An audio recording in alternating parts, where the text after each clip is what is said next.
going to close read the Dred Scott decision to better understand the development and relationships of the events within the text.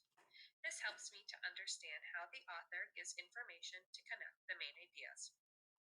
Since we have already read the text once, we're going to use our annotations of key details as a roadmap to help us answer the question and better understand the text. Our close reading prompt today is to close read paragraphs 6 through 10 of the Dred Scott decision.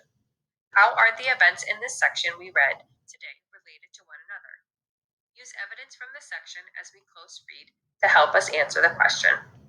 This prompt asks me to think beyond the sequence of events and to recognize the relationship between the events. I want to find words and phrases that make those relationships clear as I close read today. So how can I attack this question? Well, I'm going to go back to first identify the different events that are presented in the text. So then I can determine the relationship between those events. When I am looking for events, I will be looking for signal words related to time and dates. The relationship and how ideas or events are connected.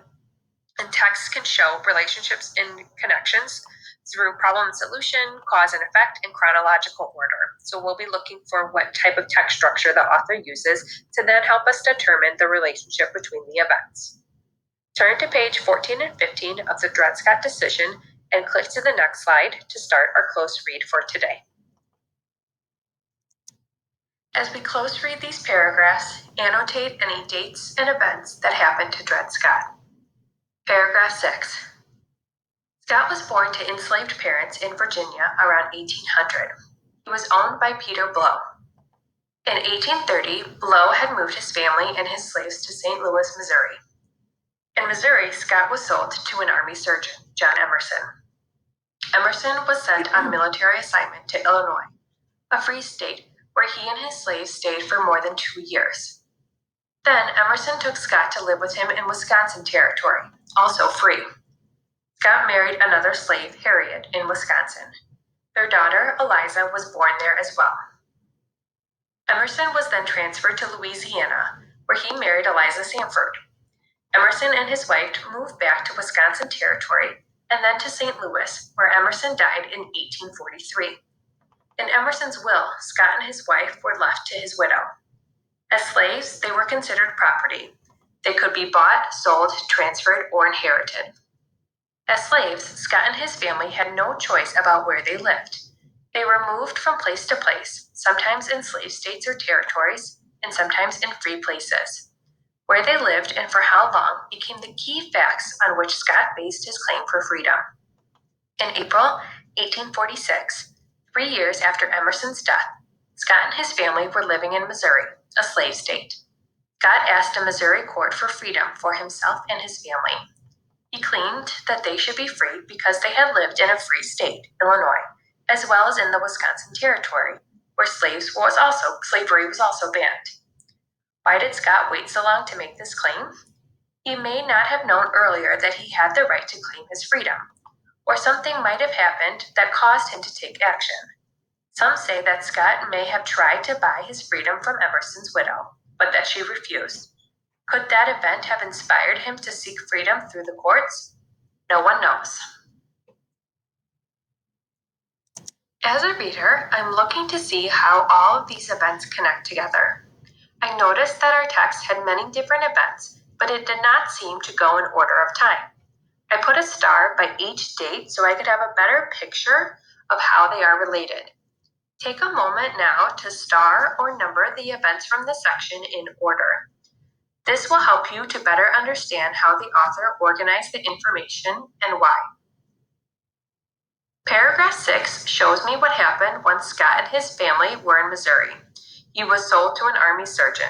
I underlined that sentence since it showed me that one result of Scott being moved to Missouri was that he was sold to a surgeon. Paragraph 7 describes the place where Dred Scott's new owner moved up until the time he died. It makes no mention of Dred Scott's movement, but in paragraph 8, I see that Scott's family had no choice about where they lived. So I know that Dred Scott was taken along with Emerson as he moved to Louisiana, Wisconsin, and St. Louis.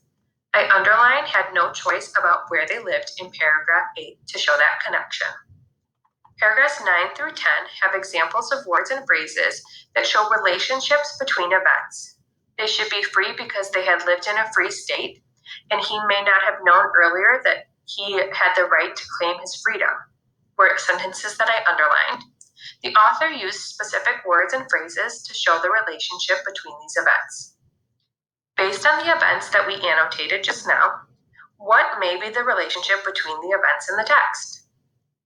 These different events show the parts of Scott's life and the trials that ultimately led to the Supreme Court decision. Looking at all of these events that we just annotated, I can see how they contribute to the decision. I noticed that the author needed to use chronological order to help to give us this information. I think the author may have wanted to let the readers know at the beginning what the result of the Dred Scott decision was in order for the reader to understand the text better.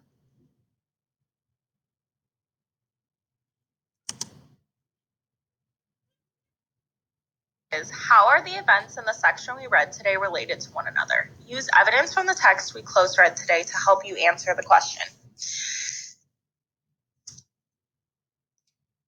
After close reading and annotating paragraphs 6 through 10, we are now ready to answer this question. I am first going to start off my response by explaining that the events are related to one another and how. I began by writing these events are related to one another. These events are related to one another because they all show events in Dred Scott's life that led up to the Supreme Court decision. Now that I've written that, I need to use evidence from the section to support my answer. I continued writing. For example, in paragraph 6, the text tells us that Scott was sold to John Emerson. The author explains that since Scott and his family were slaves, they did not have a choice about where they lived. In paragraph 9, the author says that Emerson dies in Missouri, and because Scott was a slave, he was in Missouri at the time. Since Missouri was a free state, this ultimately led to Scott asking for his freedom.